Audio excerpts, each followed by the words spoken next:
Yes! Kamu berhasil. Kamu akhirnya bisa mencoba lucid dream.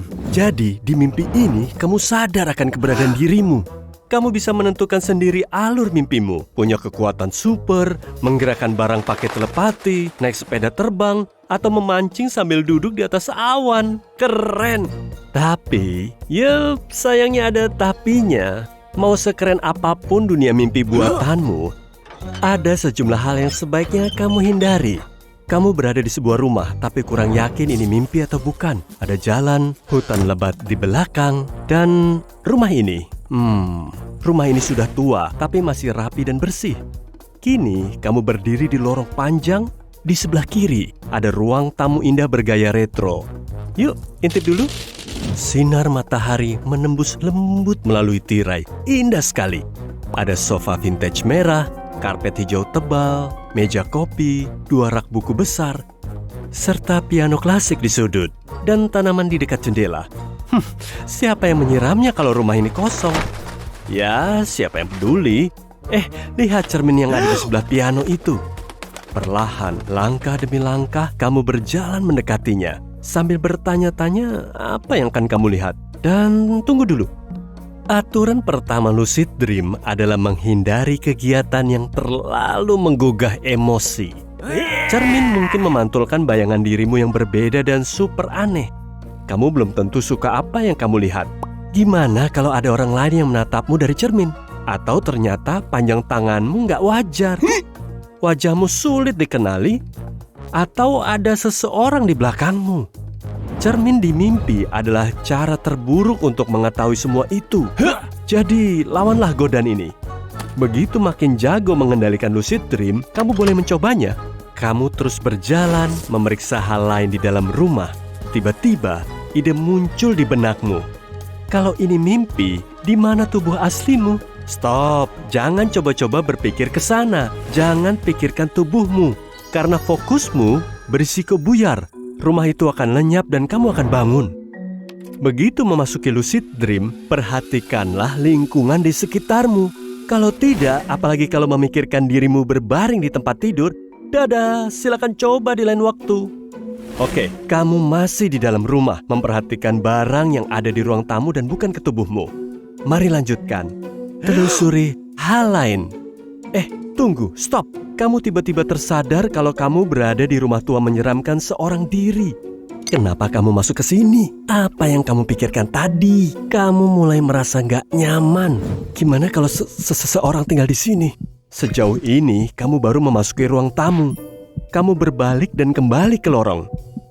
Oke, pintu tempatmu masuk masih ada di sana, tapi ada tangga kayu di dekatnya.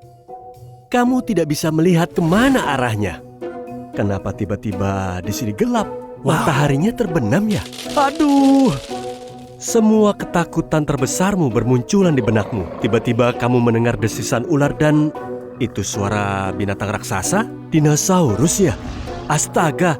Kenapa ada ayam juga? Semua fobia terbesarmu berkumpul di sini. Tanah mulai bergetar. Kamu panik dan berbalik melarikan diri. Gawat! Pintunya hilang! Kamu melangkah, jatuh ke lubang tanpa dasar. Dan inilah hal kedua yang harus kamu hindari. Jangan pikirkan hal-hal yang membuatmu takut atau cemas. Kita jelas ingin merasakan skenario paling seram. Tapi alam bawah sadarmu mengendalikan mimpimu. Dan alam sadarmu tahu semua rasa takut yang kamu pendam. Satu detail kecil bisa berkembang cepat dan mengubah lucid dream indahmu menjadi mimpi buruk. Atau bahkan membangunkanmu. Gak apa-apa sih ya kalau sudah terlalu seram. Jadi kamu kembali fokus ke hal-hal positif di rumah tadi. Dan kegelapan menghilang. Nah, sip, pintunya kembali. Kamu berjalan keluar, kembali ke jalan utama. Hari ini indah sekali. Oh, itu teman SMP-mu. Pas banget, kamu baru aja mikirin dia beberapa hari lalu. Gimana kalau kamu ajak dia ngobrol? Eits, stop dulu. Saat mengalami lucid dream, makin jauh kamu dari tempat atau orang-orang di kehidupan nyata, maka makin baik.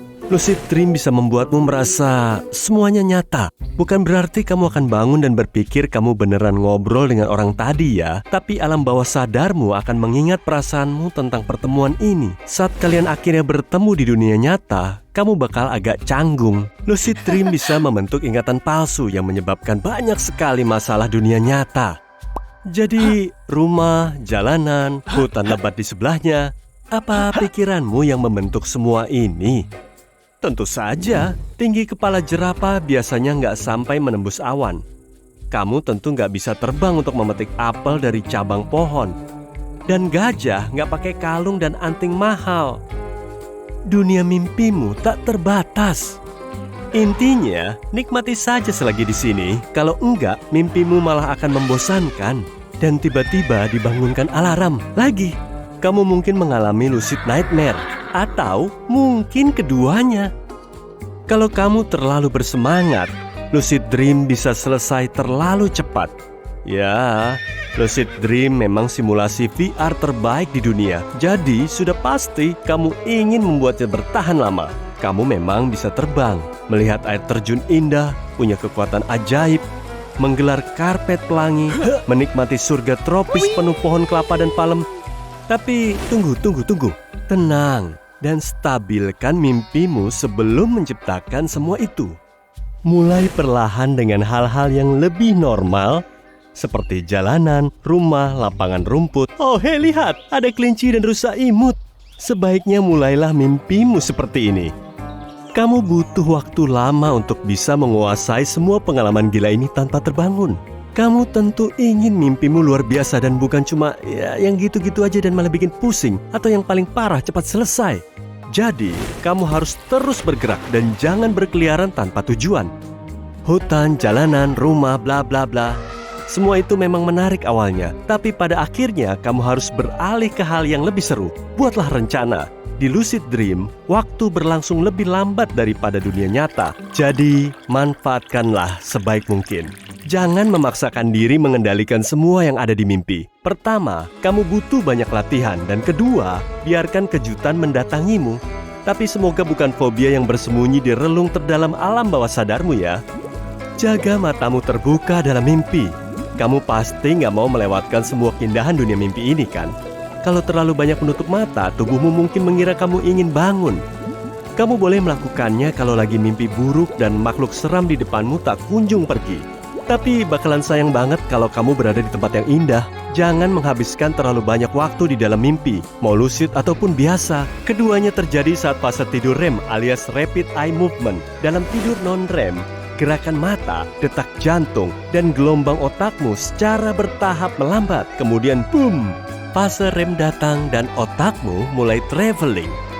Lebih dari setengah penduduk dunia pernah mengalami lucid dream setidaknya sekali, tapi hanya sedikit yang bisa mengendalikannya. Ini ada baiknya, karena kamu tahu ada tempat di mana kamu bisa melakukan apapun yang kamu mau.